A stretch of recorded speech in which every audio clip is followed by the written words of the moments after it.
Hello and welcome everyone for the first series of webinar sponsored by Beside. I am pleased to welcome you all to the webinar on Zero Trust Fundamentals for a Cloud-Enabled World, with its aims in providing key inputs of the core components of your security transformation on the cloud. Zero Trust is an IT security model that eliminates the notion of trust to protect networks, application, and data. This is in stark contrast to the traditional perimeter security model, which presumes that bad actors are always on the untrusted side of the network and the trustworthy users are always on the trusted side. The philosophy behind a zero trust network assumes that there are attackers both within and outside of the network. So no users or machines should be automatically be trusted. Zero Trust verifies users' identity and privileges as well as device and security. Login and connection times out periodically once established, forcing users' device to be continuously re-verified. We understand the importance of cloud security in our day-to-day lives and the way in which they are transforming the world. COVID-19 gives opportunity to communicate, transmit information, which is indispensable for our response to and recover from this crisis. I hope the seminars will help you much and get more ideas on how security managed. In this virtual webinar, I recognize some virtual names of participants, practitioners, technologists, innovators, business professionals, civil society representatives, and students. Again, a warm welcome to you all. God bless us all. Thank you and more power.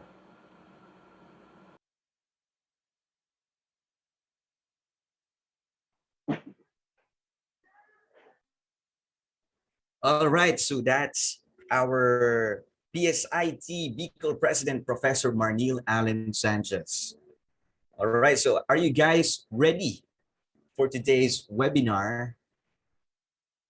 Once again, my name is Paolo Asis. I will be your official MC for today. I am from the ACT Camarines Norte, and now we will have our very own Zero Trust Fundamentals for a Cloud-enabled world right here at Zoom and Facebook. So shout out sa ating participants, 115 participants which are live here at Zoom. Good morning to Harold A., Christian Magapan, Joyce Timbrian Dumada, Mark Louis Maniaga, at Adrian Manatad, Rinan Pedaglorio. And good morning po to DACT Jaisel De Villa, watching po from Quezon City. All right, so good morning everyone. Fill out our attendance form right here sa ating chat box. Pwede nating i-fill out yan para meron tayong attendance form. E-certificates will be given to those who have completed both the attendance and the evaluation form only. So nandito po yan sa ating chat box sa Zoom. Yan. So i-check lang po natin for double checking para lahat po tayo mabigyan ng e-certificates because this is a very special event. All right. So I-introduce ko na ating speaker, Sir Hermes Villaflor. So Sir Hermes Villaflor, the second is a senior infrastructure customer engineer working for Microsoft Philippines, specializing in secure cloud architectures and cybersecurity. So he provides technical leadership and consulting services to large enterprise customers and has worked with various public sectors throughout Southeast Asia to help drive the adoption and consumption of Microsoft Cloud Service. He solely believes that the cloud is a great equalizer of the technology world, and every organization, big or small, would need software to transform their businesses. So this is very important that he is a fellow Bicolano and a graduate of Ateneo de Naga University. Let's all welcome our very own Sir Hermes Biraflor II. Sir Hermes? Yep. Thank you, Paulo. Good morning, everyone. Let me just share my screen. Hope you could see my screen. Yes, sir. Loud and clear. Okay. Yeah. Okay. So good morning, everyone. Thank you, Paulo, for the introduction. I'm very much excited to be here today and to share with you my experiences and my knowledge in security, especially cloud security, right? So again, this is Zero Trust Fundamentals for a Cloud-Enabled World. To start with, allow me to introduce myself. So I think nasabi na rin ni Paolo yung iba. So I work for Microsoft Philippines. And my area of expertise actually is more on the cloud part, right? Cloud computing part of the IT world. I deal with Azure infrastructure and also security and a lot of identity stuff within Microsoft. So I've been working with enterprise customers here in the Philippines and also within Southeast Asia to help them, migrate to the cloud. In my background, basically, so I've been in the industry for 12 years now. I had a brief stint as a software engineer, but then eventually I moved to system administration, which is actually my passion. And then when I joined Microsoft, I I'm now more in a consultant stage right now of my career. So areas of expertise, I'm very much interested in cybersecurity, infrastructure as code. So especially with cloud computing right now, right? We would like to automate as much as possible. So anything that automation has to do, I'm very much interested in it. And also, I am also very much interested in helping customers, helping organizations solve various blockers on how they could migrate to the cloud, how they could utilize cloud computing, cloud technologies for their own organization. Okay, so here I have a list of some of my certifications, and feel free to connect with me in LinkedIn if you want to. So just scan my QR code. Sir Hermes, I'm sorry, the presentation is not yet being presented. Oh, okay, Zoom. sorry. Let me share.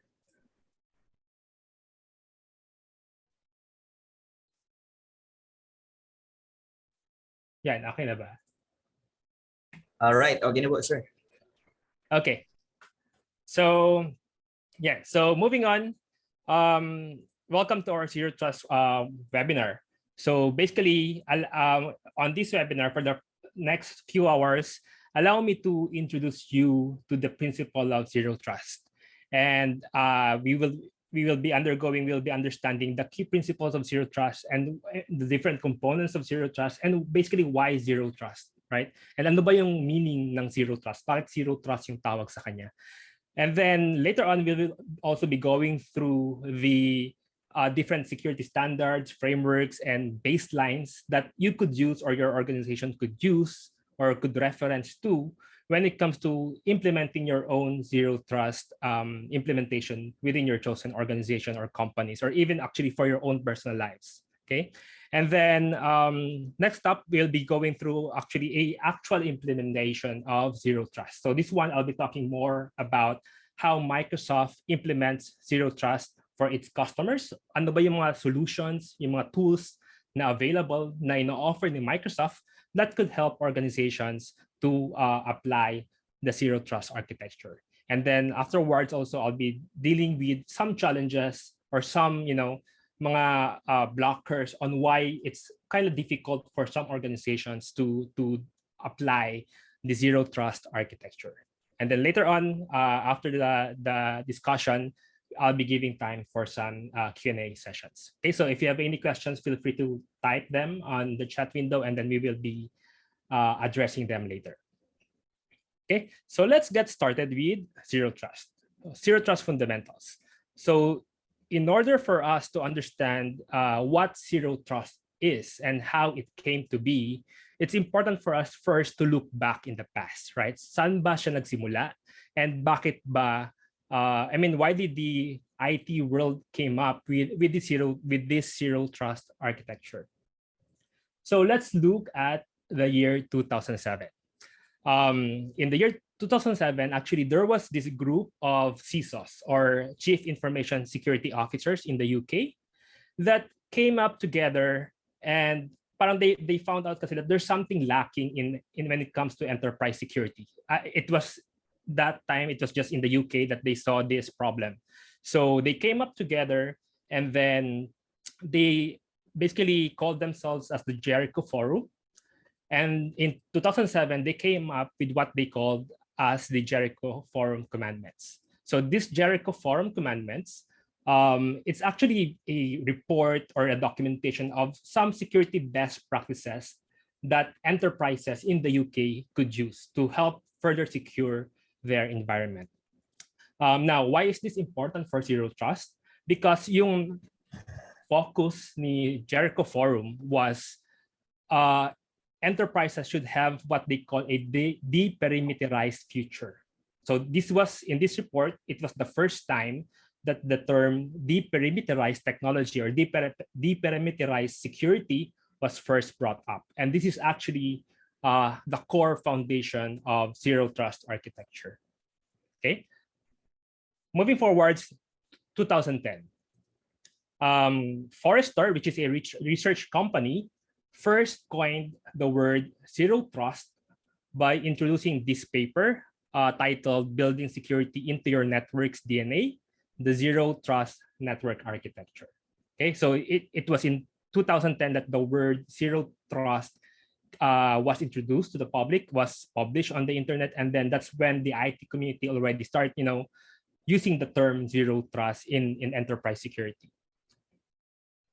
Then in 2013, President Barack Obama introduced or produced an executive order ordering the National Institute of Science and Technology to come up with a cybersecurity framework that will be used by the US federal government. So this executive order or this framework that was requested was targeted to be applied to critical industries only. So yung finance sector ng US, utility sector ng America.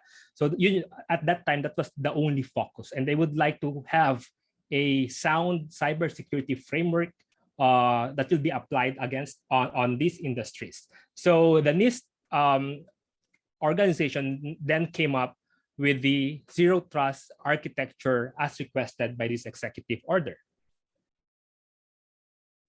Then in 2014, Google came up with this paper, with this research entitled Beyond Corp, a New Approach to Enterprise Security.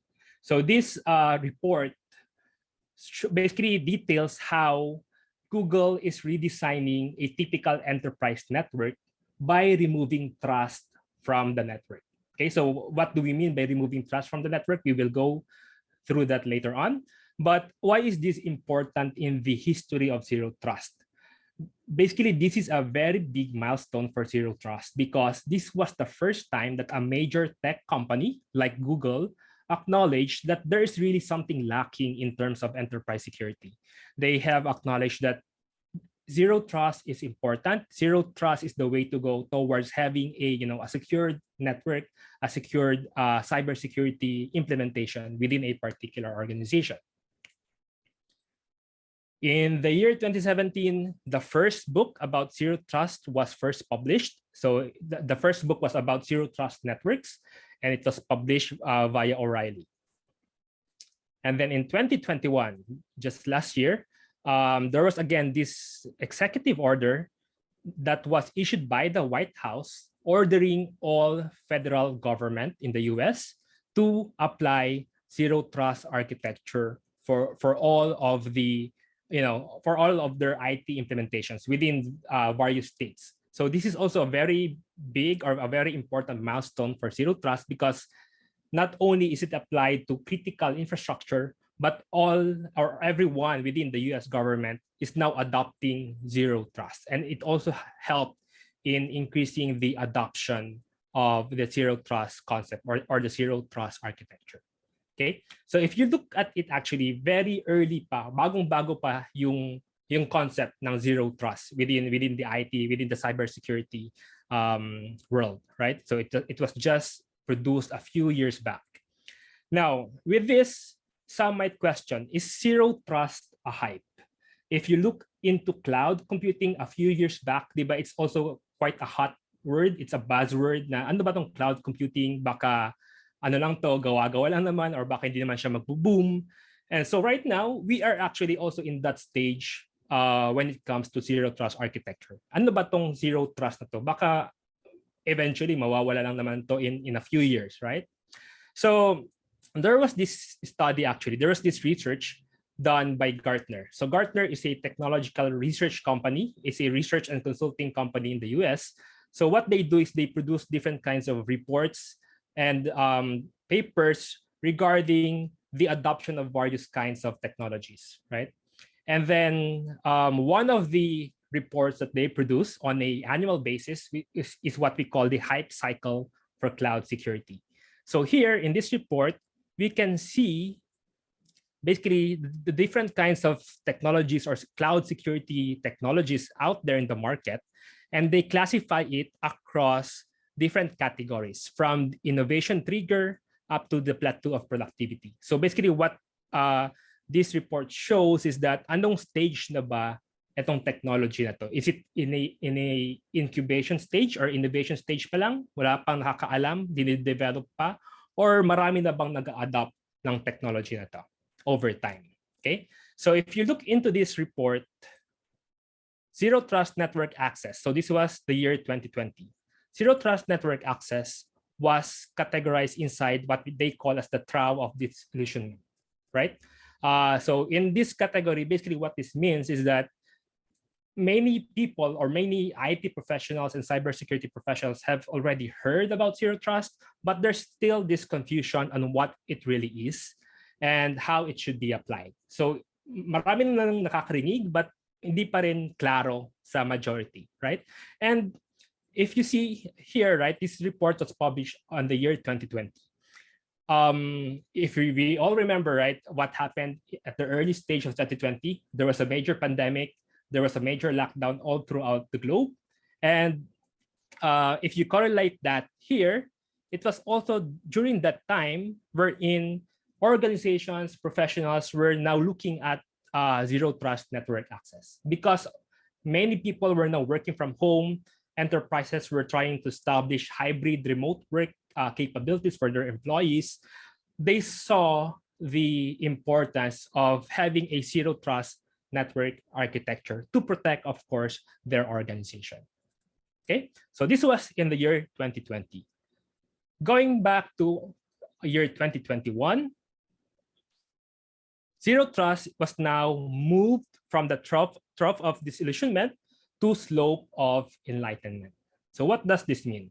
So over the year, as hybrid work continued, as people are working from home, accessing enterprise resources over the internet, then the adoption of zero trust network architecture increased. They saw the importance of zero trust architecture. Major companies, major organizations are now trying to implement or trying to integrate zero trust architecture into their IT infrastructure. So it's evolving. It's now actually reaching the stage of major adoption. Okay.